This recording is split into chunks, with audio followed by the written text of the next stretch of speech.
नमस्कार, राधे राधे। श्रीमद् भागवत गीता ज्ञान सरिता में आप सबका स्वागत है। और आज हम देख रहे हैं, जानने जा रहे हैं कि श्रीमद् भगवत गीता के चतुर्थ अध्याय, जिसका शीर्षक है ज्ञान कर्म संन्यास योग। तो इसके 32वें और 33वें श्लोक को आज हम जानेंगे, समझेंगे, सरलता और गहराई से समझेंगे इसके श्लोक के अर्थ को और भावार्थ को। तो देखते हैं 32वां श्लोक। एवं बहुविधा यज्ञा वितता ब्रह्मणो विमुखे कर्मजान विद्धि तान सर्वानेवं ज्ञात्वा विमुक्षसे। कि भगवान ने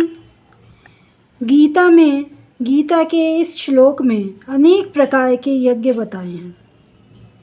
तो इन्हीं यज्ञों के बारे में भगवान बता रहे हैं, कह रहे हैं कि इसका भावार्थ देखिए कि एवं बहुविधा यज्ञा वितता ब्रह्मणो मुखे, कि इस प्रकार अनेक प्रकार के यज्ञ, इस प्रकार बहुविधा अनेक प्रकार के यज्ञ ब्राह्मणों के मुखों के द्वारा वेदों में बताए गए हैं। ब्राह्मणों के मुखों से वेदों में बताए गए हैं।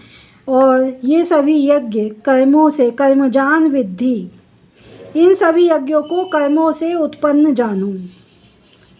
और तान सर्वान एवं ज्ञात्वा विमुक्षते, और इन्हें इस प्रकार जानकर, इन सबको इस प्रकार जानकर तुम कर्म बंधन से मुक्त हो जाओगे, मोक्ष प्राप्त कर लोगे। क्या कह रहे हैं? तुम मोक्ष प्राप्त कर लोगे। तो इसकी व्याख्या समझते हैं कि भगवान श्री कृष्ण कह रहे हैं कि केवल अग्नि में आहुति देना यज्ञ नहीं है,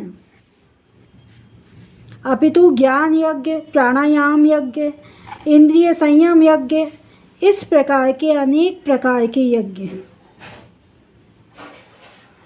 ज्ञान यज्ञ, प्राणायाम यज्ञ, इंद्रिय संयम यज्ञ, द्रव्य यज्ञ, ये इस प्रकार के अनेक प्रकार के यज्ञ हैं जो वास्तव में कर्मों के शुद्ध रूप हैं। प्रत्येक कर्म ईश्वर को अर्पित किया जा सकता है, प्रत्येक कर्म ईश्वर को अर्पित किया जा सकता है एवं बिना फल की इच्छा के ही किया जा सकता है।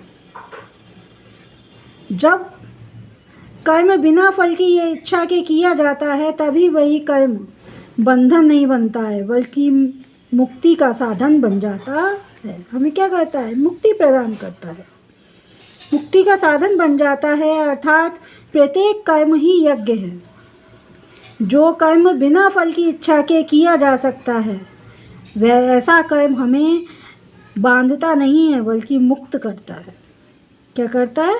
हमें मुक्त करता है। अब हम अगला श्लोक देखते हैं। आशा है आपको अच्छी तरह समझ में आया होगा। अगला श्लोक देखते हैं कि श्रेयान, अगले श्लोक में बताते हैं भगवान कि श्रेयान द्रव्यमयाद यज्ञात ज्ञान यज्ञ परंतपा सर्वं कर्म अखिलम पार्थ ज्ञाने परिसमाप्यते। कि हे पार्थ, हे अर्जुन, भगवान कह रहे हैं हे अर्जुन। इसका भावार्थ देखते हैं कि हे अर्जुन परम तपा, शत्रुओं को तप देने वाले, शत्रुओं को कष्ट देने वाले, हे पार्थ, हे अर्जुन,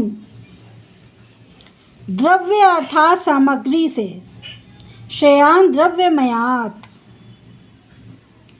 द्रव्य अर्थात सामग्री से किए गए यज्ञ से, यज्ञात यज्ञ से, ज्ञान यज्ञ श्रेयान, ज्ञान यज्ञ श्रेष्ठ है।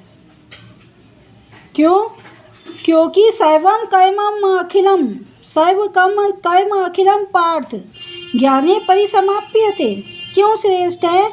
क्योंकि सभी कर्म अंततः, संपूर्ण कर्म अंततः ज्ञान में ही समाप्त हो जाते हैं, पूर्ण हो जाते हैं। अब इसकी व्याख्या समझते हैं कि यहाँ श्री कृष्ण भगवान एक बहुत बड़ा सिद्धांत बता रहे हैं। क्या सिद्धांत बता रहे हैं? कि ज्ञान यज्ञ ही सर्वश्रेष्ठ है। कितने भी यज्ञ के प्रकार हैं, लेकिन उन सब में ज्ञान यज्ञ ही सर्वश्रेष्ठ है, क्योंकि द्रव्य यज्ञ धन सामग्री आहुति देकर किए जाने वाला यज्ञ कहलाता है। द्रव्य यज्ञ किसे कहते हैं? जिसमें धन सामग्री आहुति देकर करी जाती है, वह यज्ञ द्रव्य यज्ञ कहलाता है। और ज्ञान यज्ञ किसे कहते हैं? जो आत्मा, सत्य और ईश्वर को समझता है, जानता है, ईश्वर को जानता है, समझता है और तब यज्ञ करता है, तो वह ज्ञान यज्ञ कहलाता है। द्रव्य यज्ञ बाहरी है, बाहर किए जाने वाला यज्ञ है, जबकि ज्ञान यज्ञ आंतरिक परिवर्तन करता है। द्रव्य यज्ञ और ज्ञान यज्ञ में क्या अंतर है? कि द्रव्य यज्ञ बाहरी रूप से किया जाता है और ज्ञान यज्ञ आंतरिक परिवर्तन करता है। और ज्ञान होने पर कर्म का हम रहस्य समझते हैं। जो हमें ज्ञान हो जाता है तो हम कर्म का रहस्य समझने लगते हैं, हमारा अहंकार खत्म हो जाता है, मोक्ष का मार्ग भी खुल जाता है, मोक्ष का मार्ग भी खुल जाता है। अतः सभी कर्मों का अंतिम लक्ष्य ज्ञान ही है। जब ज्ञान हो गया तो सब कुछ पूर्ण हो गया। इसको हम उदाहरण से भी समझ सकते हैं कि अगर आप बिना समझ के पूजा करते हैं, अगर आप बिना समझ के पूजा करते हैं, यज्ञ करते हैं, तो वो द्रव्य यज्ञ कहलाता है। जो भी कोई हमारी छोटी मोटी समझ है उससे हम जो भी कुछ उस ज्ञान के साथ करते हैं वह द्रव्य यज्ञ कहलाता है।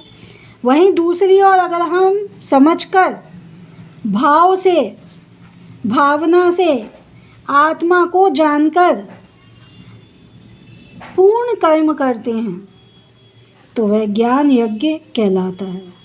और यही ज्ञान यज्ञ सभी यज्ञों में श्रेष्ठ होता है और हमें मोक्ष प्रदान करता है। आशा है आपको समझ में आया होगा अच्छी तरह से। कोशिश आपको समझाने की पूरी करी गई है। तो इस प्रकार ज्ञान सरिता को आगे बढ़ाते हुए राधे राधे, राधे राधे, राधे कृष्ण, राधे राधे।